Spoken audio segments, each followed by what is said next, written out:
I must get asked this every single day. No, you don't. Oh yeah, I get asked this question 50 times a day. No, you bloody don't. Just wanted to talk about calories, get a little bit deeper. Why didn't you just start with that? I don't know why everyone says, oh yeah, I've been asked this so many times. Oh, Leon, give me strength.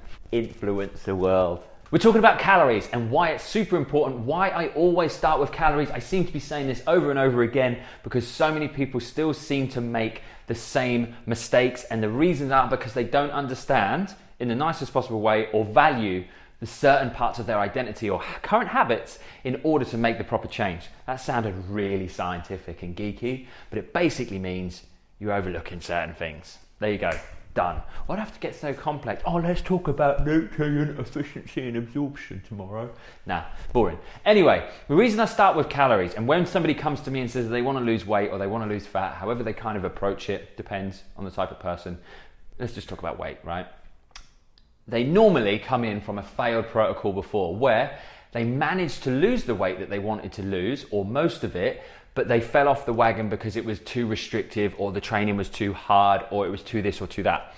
But what I tend to find time and time again is when we explore a little bit more, we have a bit more of a conversation, I realize it wasn't actually the training that was way too hard, or the calorie deficit wasn't too, restrictive, it wasn't too far in the floor. It wasn't necessarily that. It was actually the parts of their life that they'd started to inhibit massively. They'd sucked a load of fun out of everything that they did and then just threw it all at this training. What does that look like, right? What does that mean? God, I could have made that so much more simple. But basically, when someone wants to go into a simple deficit to lose weight, fantastic. We know Smithy, Mr. James Smith, has been smashing that message. People are starting to get through. So well done, James. Big love as always. You know that. When somebody goes into a caloric deficit, right, they tend to make simple compromises. You have this argument with yourself. You've got devil and angel over here and you're like, right, so I'm going to do this, but you better do that. So let's meet in the middle and let's do this.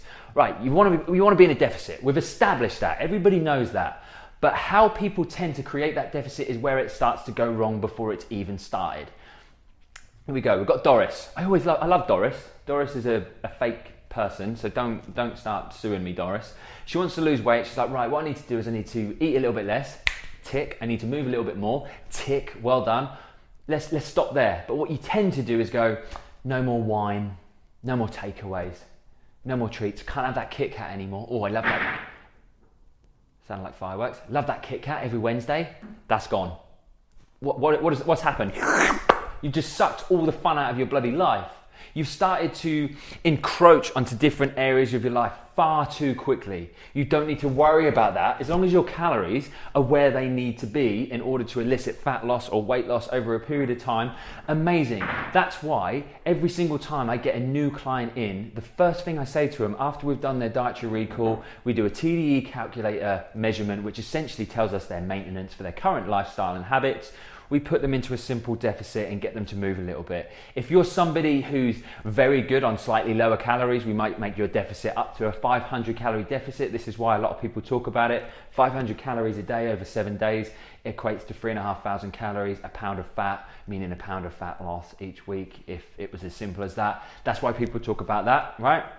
But for some people who love their food, like me, I want my deficit to be as small as possible because I want my plate to be rammed and I want to have my snacks.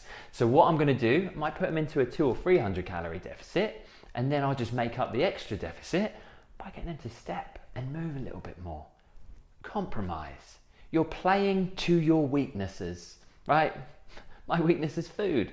I look at the plate and go, oh, I can have that. I love to train and I love to move, so I'll move a little bit more, right? That is a perfect place to start. People don't value it enough, and people don't understand what you're doing by encroaching on other areas of your life. But I'm going to let you into a secret. Before I start worrying about macros and everything like that for people, what tends to happen as a byproduct of just getting within 10% range of your calories, you're in a deficit, move a little bit more. These very, very simple steps, which they should be to start with.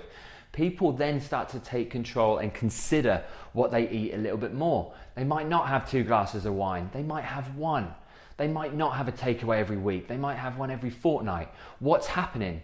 They're starting to chip away at those habits in areas of their lifestyle that weren't particularly favorable. But more importantly, they are in control of it. They have not forcefully taken something away. They've been allowed to make that decision, right? And it sounds really stupid It sounds really stupid, I know, and some people are like, what difference does it make? Honestly, telling yourself that you can't physically having something and going cold turkey, you're going to want it more. But if you are in your childlike mentality, as we all had, if you are in control of it and you get to walk yourself down that decision-making process, it's going to stick a little bit longer, right? And it's going to stick a little bit deeper. So if you're starting out, try not to encroach on all of your fun.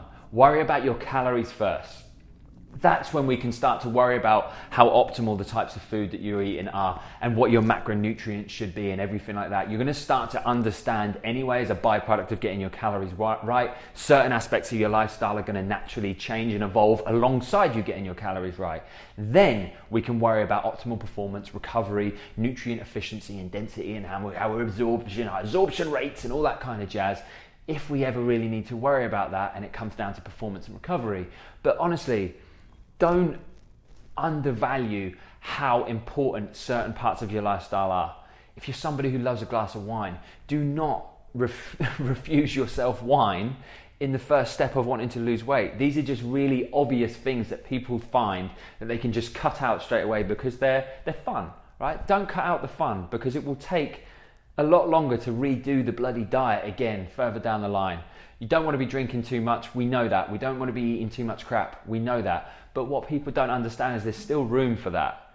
Because when I personally talk about health, I talk about it as a collection of things. It's not just eating bloody fruit and vegetables and broccoli all day long and training 7 days a week and sleeping 8 hours a night. Fabulous. There's so many different aspects of health that I've missed out there, but you get where I'm going. It's not all about that. It's about having a good relationship with your training, having a good relationship with your nutrition, compromising on your nutrition, and understanding the differences between so-called optimal and suboptimal foods. But first of all, before any of that, looking over it and going, before we think about optimal and suboptimal and all the rest of it, we think about calories.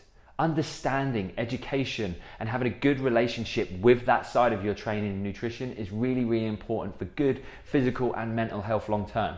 That's my opinion. I hope you agree with it. If you've got any more questions whatsoever, pop them down below. I'll be really interested to hear. And if you like this kind of video, let me know and I can happily do more. Now I've got to go because I've got some training to do.